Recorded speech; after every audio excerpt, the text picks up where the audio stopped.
भित्र लामो समयदेखि जाम भएर बसेको, लामो समयदेखि पार्टीभित्र पार्टी सञ्चालनको जुन तरिका जसरी रह्यो, आजबाट यो भत्कियो। अब कसैले यसलाई भोलि जोसुकै आओस्, कसैले पनि अब पार्टीको सदस्यलाई हेप्न सक्दैन। अब कसैले पनि सक्दैन। तल बस्ने सदस्यहरूलाई माथि बस्नेले अब निउरिएर सलाम गर्नुपर्छ, जय नेपाल गर्नुपर्छ, तलबाट माथि होइन। किनकि यो पटक यो माथिले गरेको होइन, यो तलले गरेको हो। यो र तल बस्ने सदस्यहरूलाई पनि गाउँको साथीहरूले गर्न पठाउनु भएको हो, बदल्न पठाउनु भएको हो। त्यसैले यो सङ्घर्ष पार्टीभित्रको कुनै व्यक्ति बन्ने नबन्ने भन्ने सङ्घर्ष होइन, पार्टी कसरी चलाउने भन्ने विषयसँग जोडिएको विषय पनि हो। यो विशेष महाधिवेशन भोलि यसको बन्द सत्र छ। यो कहाँ गएर टुङ्गिन्छ मलाई थाहा छैन।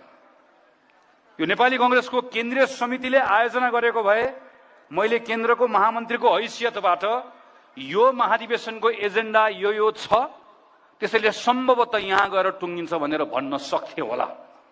यो त सदस्यहरूले मागेर भएको महाधिवेशन हो। तपाईहरुले माग्दै गर्दा के माग्नु भएको छ? नीति पनि बदल्ने, नेता पनि बदल्ने भनेर माग्नु भएको छ। मैले मागेको होइन, तपाईहरुले माग्नु भएको छ। यो कहाँ गएर टुङ्गिन्छ मलाई थाहा छैन, किनकि म पनि तपाईहरुले बोलाएर आएको एउटा पाहुना मात्र हुँ। यहाँ आज तपाईहरुले आयोजना गर्नु भएको छ, भोलि अधिवेशनको हाउस बस्छ।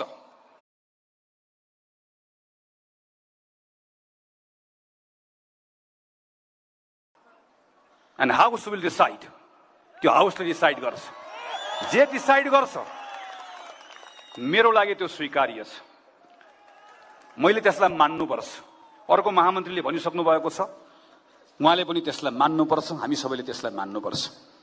तपाईहरुले जहाँ लगेर टुङ्ग्याउनुहुन्छ त्यसमा केही पनि आपत्ति छैन, किनकि जति गर्नुभएको छ मेरो लागि यो पनि ठुलो छ। मैले यसलाई पनि सम्मान गर्छु, किनकि तपाईको यो प्रयासले नेपाली कांग्रेसको बारेमा एउटा कुरा स्थापित गरेको छ, कांग्रेस दास र लासहरूको पार्टी होइन, कांग्रेस जिउँदो मानिसहरूको पार्टी हो। कांग्रेसमा प्रश्न मरेको छैन, यहाँ कुनै बात छैन जसले नबोल भन्दै गर्दा बोल्न छोड्ने कोही पनि छैन। यहाँ हामी सबै बराबर छौं, हामी सबै बराबर छौं। यहाँ प्रश्नहरू छन्, जुन पार्टीभित्र प्रश्न मर्छ त्यो पार्टीले समाजमा प्रश्न गर्न सक्दैन। जसले प्रश्न गर्न सक्दैन त्यसले उत्तर पनि खोज्न सक्दैन, त्यसले समाधान पनि दिन सक्दैन। तपाईको यो प्रयासले कांग्रेसलाई जिउँदो राखेको छ। जिउँदो कांग्रेसले बल्ल समाजको आफ्नो जिम्मेवारी पूरा गर्न सक्छ। त्यसैले फेरि एकपटक तपाईहरु सबैलाई अभिनन्दन गर्न चाहन्छु। आदरणीय सभापति, मेरो श्रद्धेय नेता शेरबहादुर देउवालाई पनि यहीँबाट सम्झिएर सम्मान प्रकट गर्दै दुईटा कुरा मैले राख्नै पर्छ। शेरबहादुर दाई, म यहाँ बस्दै गर्दा मैले समाचार पढेँ, केही पार्टीका श्रद्धेय नेताहरू अहिले बसेर छलफल गरिराख्नु भएको छ, मैले सुने। कतिले के नेताहरूले के भनिराख्नु, मेरो सबै कोही नेताप्रति मेरो कुनै व्यक्तिगत टिप्पणी छैन, प्रत्येक नेता मेरो लागि आदरणीय हुनुहुन्छ।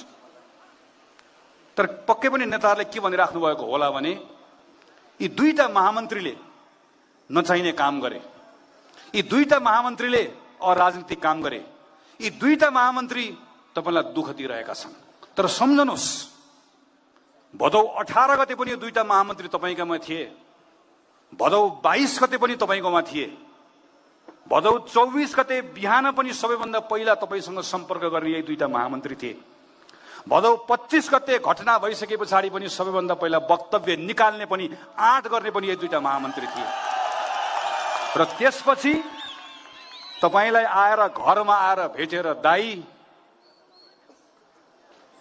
यो देशमा यो प्रजातन्त्रको लागि तपाईको ठूलो योगदान छ, तर समय आएको छ, अब तपाईले छाड दिनुपर्छ। समय आएको छ, अब तपाईले आराम गर्नुपर्छ। समय आएको छ, तपाईले अब मार्ग प्रशस्त गरिदिनुपर्छ। इतिहासले पछि तपाईको मूल्याङ्कन गर्दै गर्दा कति खराब कामहरू भयो होलान्, त्यसलाई बिर्सनेछ। नेपाली समाज यी मानिसहरूमा धेरै माथि छ, तपाईलाई सम्झनेछ।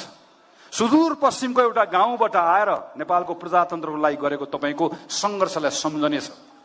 तर अब त मैले छाड्दिनुपर्छ भन्दै गर्दा हामीलाई राखेर भन्नुभएको होइन, मङ्सिरभित्र अधिवेशन गर्नुस्, अब मैले कार्यभाग दिएँ, मैले सबै कुरा छाडेर गएँ भनेर भन्नुभएको होइन।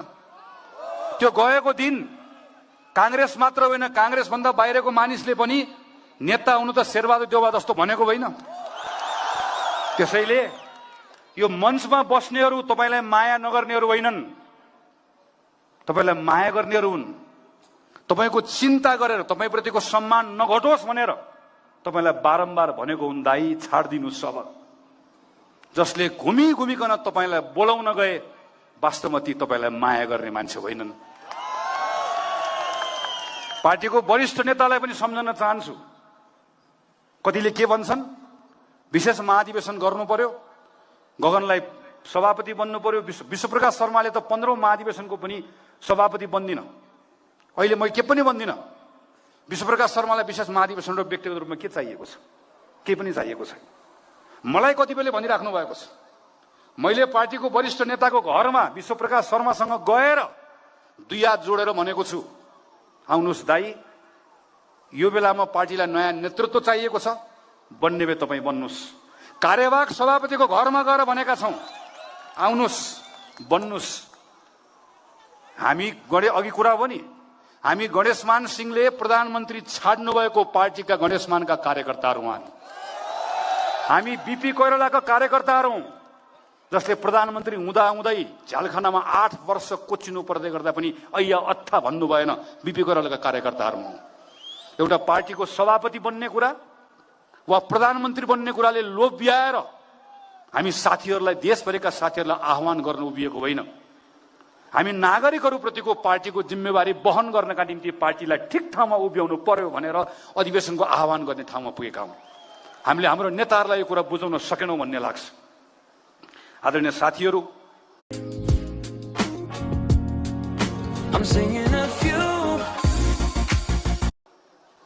आज पृथ्वी जयन्तीको दिन हो।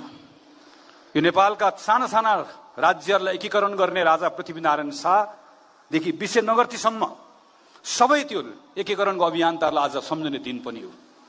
यो भन्दै गर्दा काङ्ग्रेसले आफ्ना पनि ती श्रद्धेय नेताहरूलाई सम्झनुपर्छ, किनकि नेपालको एकीकरण त्यहाँबाट प्रारम्भ भयो। तर नेपालको भावनात्मक एकीकरण नेपाली कांग्रेस पार्टीको स्थापना भएबाट प्रारम्भ भयो। यो नेपाली कांग्रेस पार्टीका अग्रजहरूले हिमाल पहाड तराई सबै जात जाति सबै धर्मका सबै भाषाका नेपालीहरूलाई जोडेर त्यो नेपाली भन्ने भावना नेपाली माटोमा स्थापित गरेको नेपाली कांग्रेसले हो। नेपाली कांग्रेस पार्टी स्थापना भएको बेलामा चुनाव लडौँला, चुनाव जितौँला, प्रधानमन्त्री बनौँला, मन्त्री बनौँला 22, 25, 26 वर्षका केटाकेटीहरूले स्थापना गरेको पार्टी कसैको मनमा पनि त्यो थिएन, कसैले त्यो चाहना राखेको पनि होइन। सबैको एउटा ठूलो सपना थियो यो देशलाई अँध्यारोबाट बाहिर ल्याउने। त्यसैले कांग्रेस चुनावबाट बनेको पार्टी होइन, कांग्रेस चुनावको लागि बनेको पार्टी होइन। कांग्रेस राष्ट्रिय शक्ति हो। राष्ट्रिय शक्ति र राष्ट्रिय पार्टीमा भिन्नता छ। राष्ट्रिय पार्टी चुनावले निर्धारण गर्छ कति भोट ल्यायो, कति मत आयो। राष्ट्रिय शक्ति जिम्मेवारीले निर्वाह गर्छ। कांग्रेस राष्ट्रिय शक्ति हो। राष्ट्रिय शक्तिको अर्थ के हो? समाजमा जे समस्या हुन्छ त्यो समस्यालाई छाम्ने, त्यसलाई चिन्ने अनि त्यसलाई चिर्ने, त्यसलाई पर्गेल्ने, त्यसको हल खोज्ने राष्ट्रिय शक्तिको जिम्मेवारी हो। प्रत्येक पटक यही त गर्दै आएका छौं। 2060 सालमा जतिखेर बिहान उड्दै गर्दाखेरि शहरमा बसौं कि गाउँमा बसौं, रेडियो र टेलिभिजन मात्र हुँदै गर्दा त्यो बेलाको सम्झनुस् त।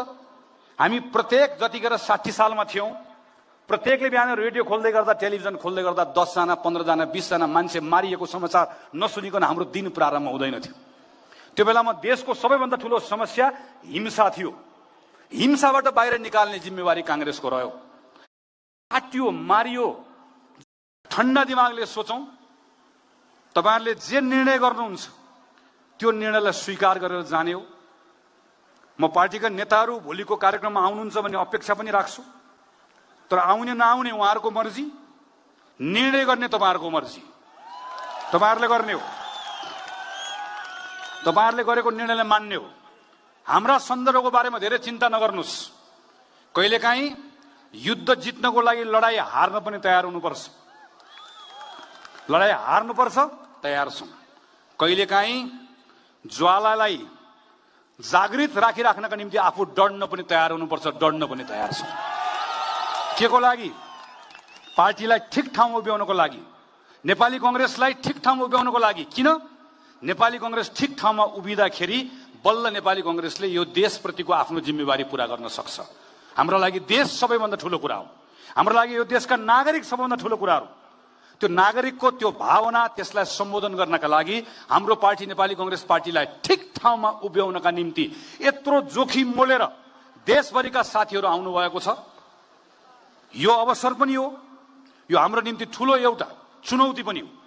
अवसर र चुनौतीका बीचमा भोलि एक दिनको समय बिहान 8 बजे हामी जम्मा हुन्छौं, हामी दिनभरि छलफल गर्छौं।